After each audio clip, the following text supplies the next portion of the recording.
Hello, Aaron Kubitz, personal trainer at Functional Aesthetics EC. We're helping average guys perform better in their lives inside and outside the gym. Today I want to talk about 3 common reasons why you may have stopped seeing results with your weight loss program. So, number 1 is that most diets will tend to work, at least initially, right? But the first reason why your results might have stalled is that you are not accurately tracking how many calories you are taking in and how many calories you are actually burning off per day. So oftentimes guys will jump on a diet, such as they're going like intermittent fasting, or they're doing the keto diet, or any other number of diets out there, or even maybe they're tracking their macros, right?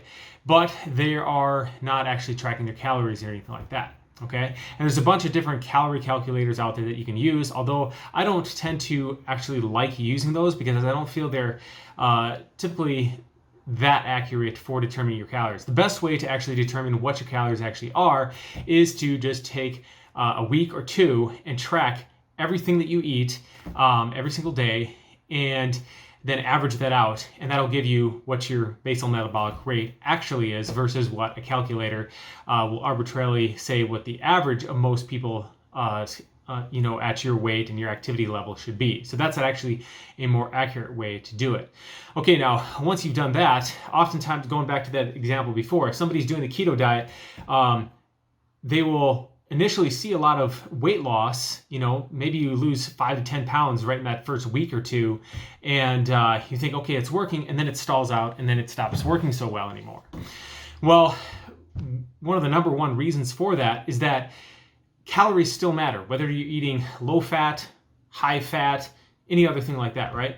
And so that initial weight that you're losing is typically because you are losing a lot of water weight and the glycogen weight in your muscle and your livers, right?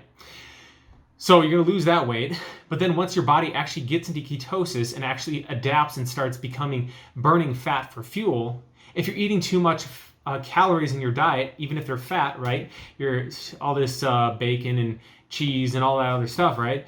If you're eating too many calories, your body's going to burn the fat that you're taking in your diet for fuel rather than the fat that's on your body. So the same thing with the carbohydrates. The reason that you would want to back off on the carbohydrates is that it's going to put you in this calorie deficit. Your body's not going to have its preferred source of fuel coming in the form of the carbohydrates, and so it's going to have to look elsewhere to get that fuel, and it's going to go to your body fat. Okay. The second reason why people might see stop seeing a lot of results in their program is if they crash diet or they try to diet and cut their weight and their calories back too fast, and or increase their activity levels too fast, right? What happens then is that you will tend to lose a lot of muscle along with the fat that you're losing. This is particularly true if you are not consuming enough protein in your diet, or just reducing the calories too much in general, okay? You're going to lose a bunch of muscle along with that fat, and so then your basal metabolic rate is going to be slower because now you don't have the muscle, which is more metabolically active, helping you to burn those calories off at rest. And this is actually one of the main reasons why guys and gals, as they get into their 40s and 50s, tend to see that it's harder to lose weight, and especially if they haven't been following a strength training protocol, is because every year after about 20 years old, you're going to tend to see a steady decline in your muscle mass if you do nothing to prevent that, okay? So if you cut your calories too steeply, your body is going to still have a fast metabolic rate, and it's going to start grabbing from your protein, your muscle protein, to supply its protein and energy needs, and then that will ultimately, in the long run, cause a slower metabolic rate. Okay. And this actually dovetails into my next point, which is adaptation over time. So your metabolic adaptation over time. So if you are dieting really strictly, very low calories for about 2 weeks to 20 days, your metabolism is going to slow down. Okay. And if it's the first time that you've done that kind of thing, after a couple weeks of normal eating, your metabolism will return to normal. But if, as I said before, you have lost a bunch of muscle in the process, your metabolic rate is going to come back up, but it's not going to be as high because of that loss of muscle. So you might actually regain the weight and maybe some more besides. The problem gets even worse the more times you've dieted. So for every, like, you know, if you have 5 years and you've dieted every year of those 5 years, on the 5th time, your body is going to be so well conditioned to this cycle of reduce calories, increase calories, reduce calories, increase calories. It's not going to respond as well, and you're going to have to do more exercise, lower calories to do that, okay?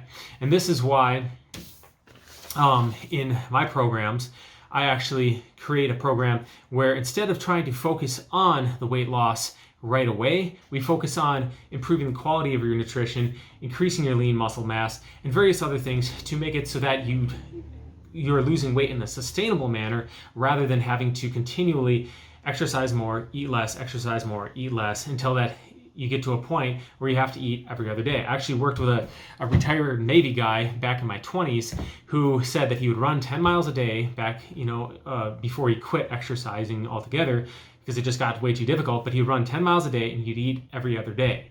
Okay? And he was like, yeah, I got a lot of attention and stuff because I was always, able to stay lean and things like that. But it was very depriving. I mean, if you're only eating every other day and running 10 miles a day, how long do you think you're going to be able to reasonably sustain